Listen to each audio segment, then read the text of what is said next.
I want to continue this discussion though. Did you know that 20 out of 24 attempts to have sort of referendum and public approval for Maori wards, 22 have failed, only 2 have been successful. But in some instances, the public have been asked if they want to have a referendum on Maori wards and they've opted not to and allowed them to go forward. And I do think there's an argument, if you've got a Maori ward that has been approved by the public in your local body, it should be allowed to stay without having to have a new referendum. But I guess we come back to this question. Are Maori wards race-based? And clearly Grant Smith would say no. One who signed the letter, and I think has a perspective on it and comes from a part of the country where the unique nature of New Zealand, I think, is in stark relief, is Weston Kirton, Mayor of Ruapehu District. And Weston joins us on the line now. How are you? Yeah, good morning. Thank you. I'm good. All right. So you signed this letter, right? Yes, I did, on behalf of the Ruapehu District Council. Okay. Why? Well, because it's a unique situation. I wasn't party to it prior to this particular council, but the council of the day actually resolved to actually introduce Maori wards. Then, of course, went through the legislation process to allow the public to have a petition to actually overturn that, it may be. And so they did.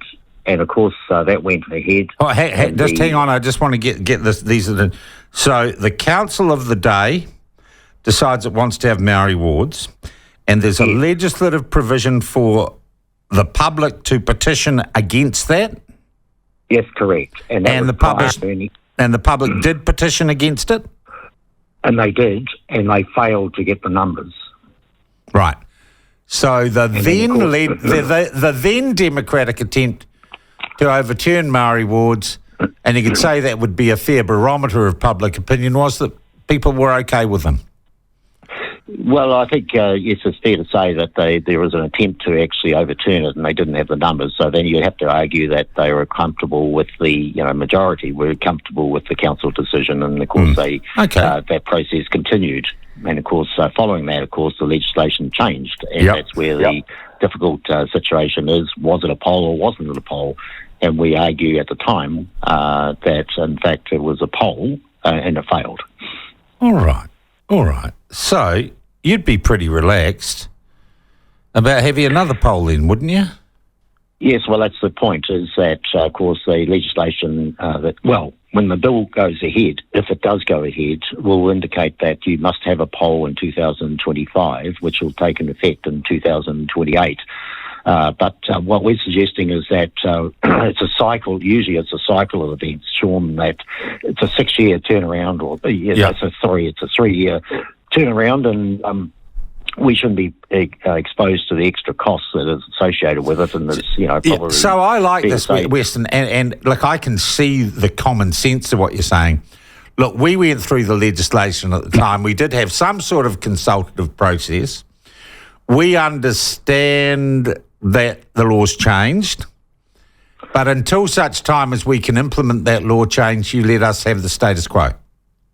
Absolutely, that's the point. Okay, can you not have a referendum? Oh, okay, so if you had a referendum next year, at next year's local body elections, the decision of that would be implemented, Maori wards or not, 3 years later. That would be I get 3 years later. Yeah, I get you. Well, I actually think and how many other local bodies are in your position?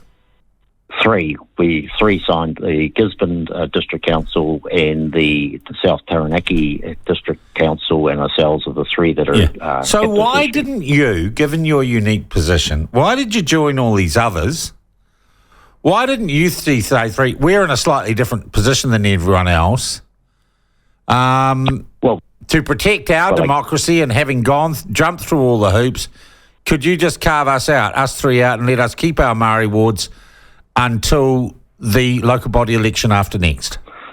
I think both letters are parallel, really. It's sending a signal that the council, there's two parts to it, Sean. One is that this is a unique situation, only exposing three different situations, Well, but the other unique would be one. It's a rare situation. Yeah. Well, it's a rare. It is. Yes, it's a rare situation. Okay. And the fact that we've got, the mood of the council at the moment is to support Maori wards, and that's what the doesn't matter what the mood of the council is. It matters what the mood of the people is, doesn't it? Well, that is true. So I guess it starts at the council leading organisation in the community, and then, of course, in this case, the community have their say. If it goes ahead, the community will eventually have their say in some shape or form, but it's a timing issue that I'm... and I can actually see the justification. It's a reasonable thing for Gisborne, for South Taranaki, and for you guys. Yes, I want to ask you the question, though, Wes, that I asked Grant Smith from Palmerston North. Are Maori wards race-based? Well, they reflect a part of the community that is a partner in the community, and we respect that. And we have that arrangement anyway. Yeah, but the Rotary Club's a partner in the community, and they don't get their own ward, do they? Well, I think this is legislation, though. Under the Resource Management Act, for example, we've got to go deeper than the Rotary organisation in terms of making decisions for our community. So we have, whether we like it or not, it's under legislation that we include... Do you believe we live in a country that has essentially a bicameral government, that has two Maori and Pākehā governance? I think it's fair to say that in government we have Maori Party, for example, and we have, they obviously represent... Oh, that's the Parliament. That's different than government. That's the legislature. There is some similarity in the community that need to have some say, and also they have some, there is arrangement to have iwi and hapu involved in decision making. That's part and parcel of our business and local government. A little bit different from, other organisations.